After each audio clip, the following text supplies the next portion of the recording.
So you put your home on the market, but it didn't sell. What? Excuse me? Let's talk about it.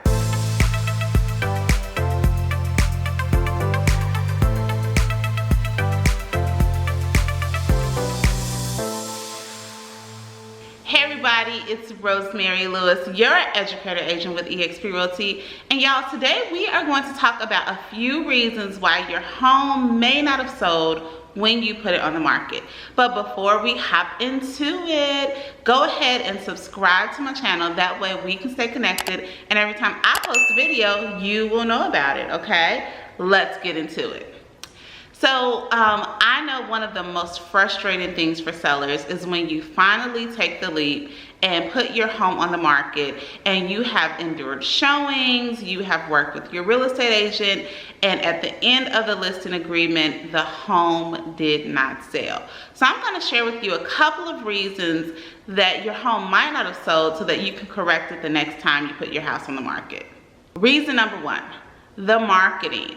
What was your real estate agent doing to market your property? One mistake that I see often in the MLS is when homes are not represented with professional photography. The buyer has to fall in love visually with the house before they even want to go out and see it. And oftentimes I see pictures that are dark. They have clearly been taken with a camera phone, not by a professional photographer, and that is a huge no-no. Myself, I have gone to homes where the pictures did not do it justice at all, and then when I walk the property, I know exactly why the sellers haven't received the traffic that they deserved, because the pictures were horrible. So make sure that you have good pictures. Make sure that your real estate agent that you're working with actually has a marketing plan on how to get your home in front of buyers.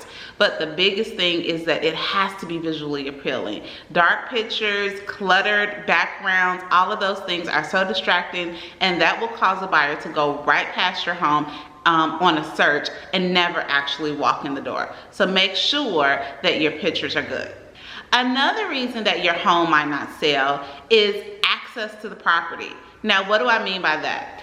I once was working with a seller, and we scheduled an open house on Saturday. The listing went live to market on Thursday. We scheduled an open house for Saturday. But what happened? It was a hot listing, beautiful pictures, lots of buyers wanted to see it.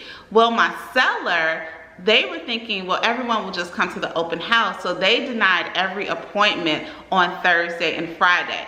When I figured out that they were starting to deny the appointments for potential buyers, I let them know, hey y'all, we can only sell this house if we allow buyers access. Now, we talked about it in our listing appointment, but I just had to give them a reminder that if we're not accommodating and allowing buyers and being flexible, allowing buyers to enter the property and check it out, then there is no way that we're gonna sell it.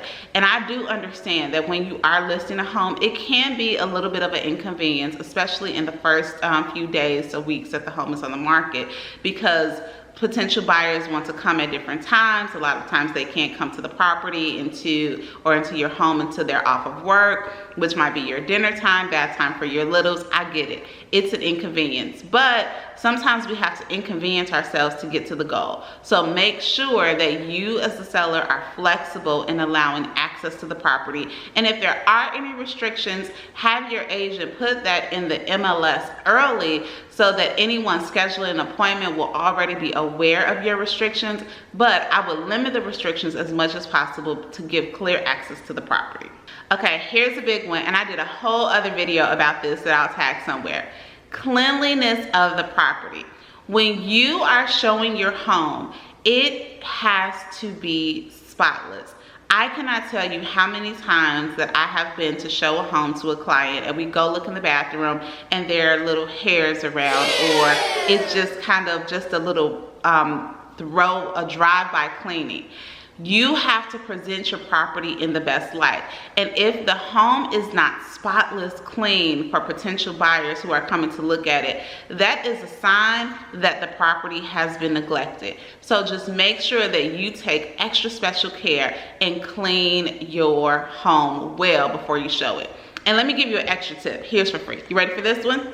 If you have a shower that has glass doors, don't even use it during your listing period. So if in your master bathroom, don't use that shower. Go ahead and use the shower that may have the shower curtain, because you want those glass doors to be spotless every time you show the property, okay? And sometimes you get a showing on the last minute and you don't have time to squeaky clean that glass.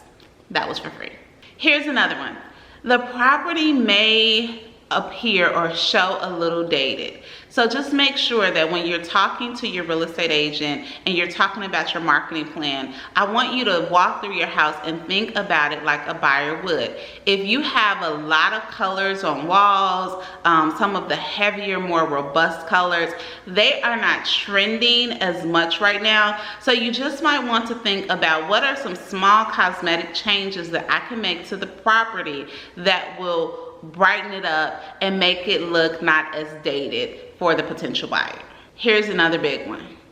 If there is a smell in the property, okay? I have to tell you that there is nothing more off-putting for a potential buyer than to have an unpleasant smell in the property.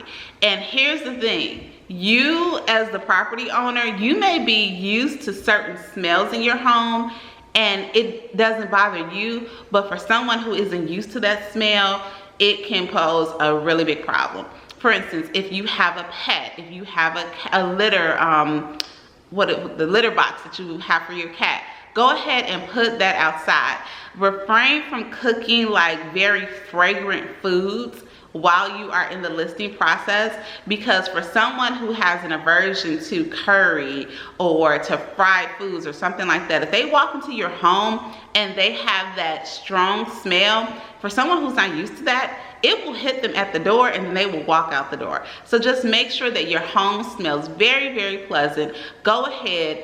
And you can't just mask the smell too, right? It has to just smell good, and then you add some fragrance to make it smell even better, okay? So that means you have to clean it, so we have the cleaner smell, and then you add the fragrance. You cannot fry bacon and then put in a plug-in and think that that's gonna be okay, okay? So make sure that the home smells good for your showings. Now here is the big one, and probably the biggest one of all that I wanna leave you with. Your home probably didn't sell because of, drum roll please, pricing. I don't care what your marketing plan is. I don't care how fabulous your pictures are, how fabulous your videography is. I mean, if a home is drastically overpriced, it probably won't sell, because what will happen is that you won't even get buyers in the door. If a buyer looks at comps of your neighborhood and for some reason you're trending 10, 20, 30% higher than the sold comps, they won't even have the motivation to come to see your property. And I get it. You know that the neighbors didn't take care of their lawn, right? You know all the ins and outs about the competing neighbor who's selling their house, and you know that your house is better than theirs. But at the end of the day, a home is worth what a willing and able buyer will pay for it.